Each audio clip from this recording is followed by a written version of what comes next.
Friday workshop! What are we doing this week? This week we are going to show you our entire station for our electric making things. You know, where we like do like electronics and all that. Yep, it's our electronics workstation. So when we had to build, a lot of people were asking us, what kind of tools do you have on an electronics workbench? So normally we wouldn't do 2 electronics videos in a row, but the last one was actually a build video. So we're going to kind of get away with doing another electronics video. And we're going to teach you about all of the parts and tools that needs to be on a workbench for working with electronics, or at least that we use. So let's show you it. All right, so the first thing that you need is some sort of book on electronics.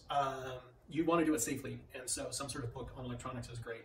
I'd suggest starting with the Make Magazine electronics book, and then heading to Practical Electronics for Inventors. That's a great second book. It's going to have lots of great electronics information in there and help you how to do it safely. That's the first step. Make sure you're well read and you get all that done first. Second step, what you're going to need is a digital multimeter. Digital multimeter is probably the most important tool in electronics workbench because you need to know voltage, amperage, all those other sorts of things. Be careful you don't blow out the fuses in them, so I'd buy lots of extra fuses just in case you get used to blowing out fuses. Sometimes it's best to get 2 digital multimeters, one for voltage and one for amperage. So the voltage only ones are cheaper, so you can buy that second one of just voltage only. Fluke is a really good brand. This particular brand, Neotech, I guess it's okay, it's kind of cheap, but it's everything that I need it to do. You don't necessarily need a soldering iron right away. You can get these breadboards to plug everything in, and you can do a lot of projects on breadboards before you even need a soldering iron. But eventually, a soldering iron is the way to go. I have the Heiko soldering iron. It's digital. It goes to a degree, and it's real easy to modify the degree and see what temperature everything is. I like the digital display a lot, and the Heiko's a good brand. Then you need some way to hold things. I got shaky hands. So I have these to hold breadboards. This is another way to hold breadboards. It's got a little spring on it, and this slides back and forth. This is another way to hold things.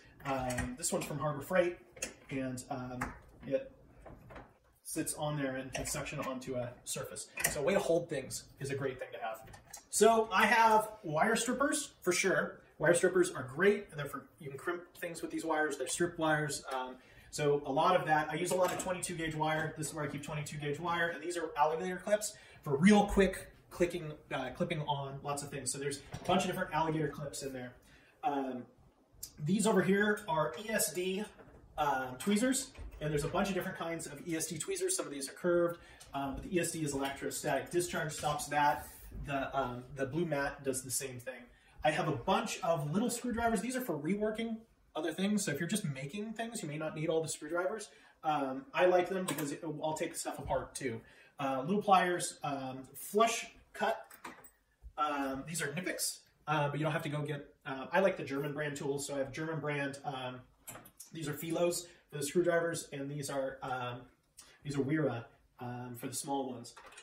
And then these are Knipex, which is like a German brand tool. Vice grip. I have, so if you get the soldering iron, you'll need solder, flux, and then wick. I have a hammer here. You always need some sort of knife. These are safety glasses. If you're soldering and sputter and all that sort of thing, you don't need the Milwaukee safety glasses, but some sort of safety glasses work. A light. This particular one is changing colors, but it does do a white light. And then, oh, there you go. And then this light comes right in here. I should have had this on the whole video. So this is the stuff that is most useful. This is a fume extractor that gets rid of the unhealthy fumes. They say that the lead doesn't really dissipate at the temperatures you're soldering at, but I don't trust that. But it's the flux that's the nasty smell. These are DC power supplies up here. I have 2 DC power supplies, just basically so I can do 2 different voltages. This is a hot air machine for reworking. It heats things up quite a bit, and then you can pull them off and then rework and then solder them. And this is a hot plate. This a lot of parts, if you heat them up too quickly, you can burn them out with this. So this will heat the plate up really nice, and it'll get it off without hurting the parts. So that's a hot air plate. Then you need tons of parts. You need a bunch of resistors and capacitors and LEDs and all those other sorts of things, and so we put that in that box down below there. And that is how this works. Friday Workshop. And that's the video. Yeah. If you like content like this, Like and subscribe and turn on that bell notification so you can stay tuned and watch all the new videos that we post. and we post a lot. Yeah, Every week. And sometimes even more than once a week. Sometimes. So Sometimes until twice. next time, See ya! see ya.